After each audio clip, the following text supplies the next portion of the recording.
Трехдневный марафон пройден. Выборы в Чувашской республике, как и по всей стране, состоялись. Весь процесс прошел под прицелом камер и под наблюдением специалистов. Вся оперативная информация стекалась в Центр общественного наблюдения в Театр оперы и балета.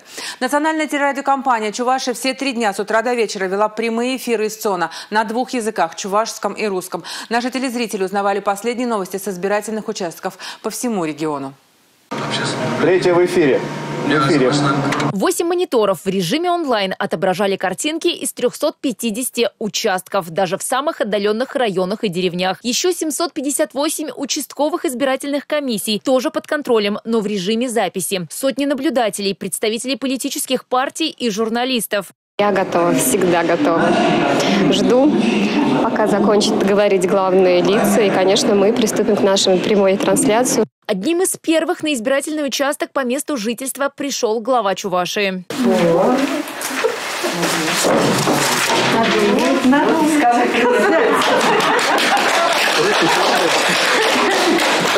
Своим конституционным правом одним из первых воспользовался и полномочный представитель президента в Приволжском федеральном округе Игорь Комаров на избирательном участке в Нижнем Новгороде. Думаю, что у всех избирателей есть возможность прийти на участки, проголосовать за свое будущее. Отдал свой голос за светскую власть и митрополит Чебоксарский и Чувашский Савватий. Сергей Антонов в миру по паспорту. Я еще надеюсь, что для нашей России уготовано великое будущее.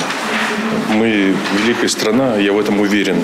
И я сейчас говорю не как архиерей, а в первую очередь я говорю как гражданин, который любит нашу страну. Те, кто оказались вдали от места регистрации, могли проголосовать по открепительному талону. В век цифровизации он тоже онлайн на сайте госуслуги. Прошла процедуру открепления через портал госуслуг.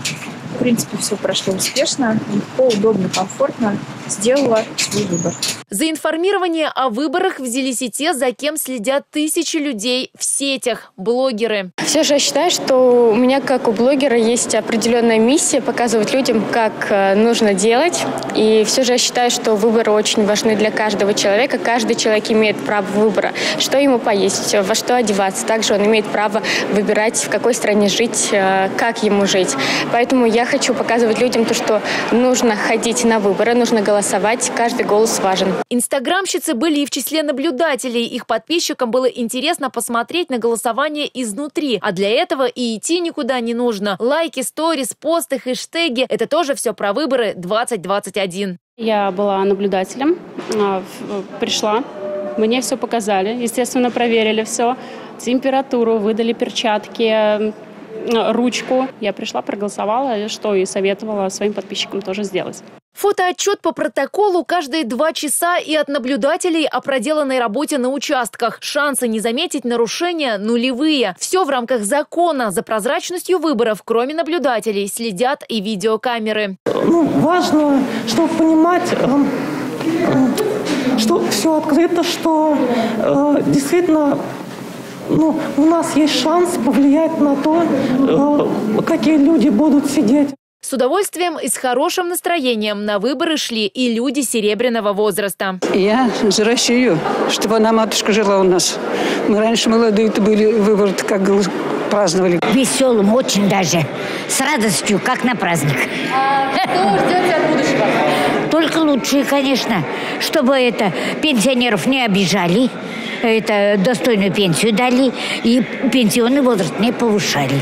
17 и 18 сентября в отдаленные деревни и села Чувашии, где не было помещений для участковых избирательных комиссий, выезжали избиркомы на колесах. По республике работали всего 33 таких автобуса для голосования. Этот автобус сделали, очень приятно даже. Большое спасибо. Для пожилых, инвалидов и других людей, которые не могли прийти в УИК по состоянию здоровья, по предварительной записи организовали голосование на дому. Хожу.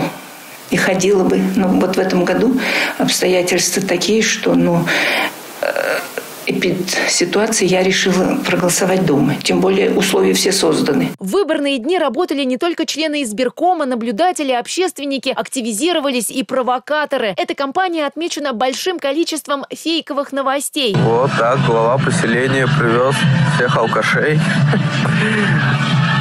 проголосовали. Сейчас поедут, наверное, кушать. Разбираться здесь и сейчас помогали видеокамеры и наблюдатели. Есть сигналы, есть сообщения о том, что где-то наливают, где-то угощают, где-то привозят в организованном порядке. Ну, все это надо проверить. А дальше дела перейдут в правоохранительные органы. 3 дня Центр общественного наблюдения работал в круглосуточном режиме. Все это время национальное телевидение Чувашии в прямом эфире следило за процессом голосования. Информационный канал «Выборы-2021» вел вещание в кросс-языковом формате на русском и чувашском языках. Репортеры национального телевидения работали на избирательных участках в городах и районах республики. Выходили в прямой эфир из отдаленных деревень. Мониторили работу наблюдателей и экспертных групп.